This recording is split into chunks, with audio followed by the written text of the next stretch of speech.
LGTBI+ arrotasunaren nazioarteko eguna ekainaren 28an ospatzen da, eta horregatik Nafarroako gobernuak bere konpromiso berresten du pertsona guztien eskubidea defendatzeko eta bermatzeko, eta Nafarroa pluralago eta berdinzalegoa helburu duten politika bultzatzeko. Nafarroa gaur egun erkidego aintzinenaria da LGTBI+ pertsonen eskubideen defentsan eta bermean.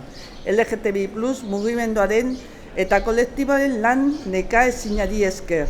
Izan ere, haien lana erakundeekin koordinatuz, lortu dute gure erkidegoa erreferentea izatea. Olatu erresionaren aurrean, eskubideak ukatu nahi dituztenen aurrean, Nafarroako gobernuak bere konpromiso berretsi egin du sexu eta genero identitate eta aukera guztien berdintasunarekin, aniztasunarekin eta ikusgarritasunarekin, bai eta LGTBI+ pertsona guztien eskubidea defendatzearekin ere.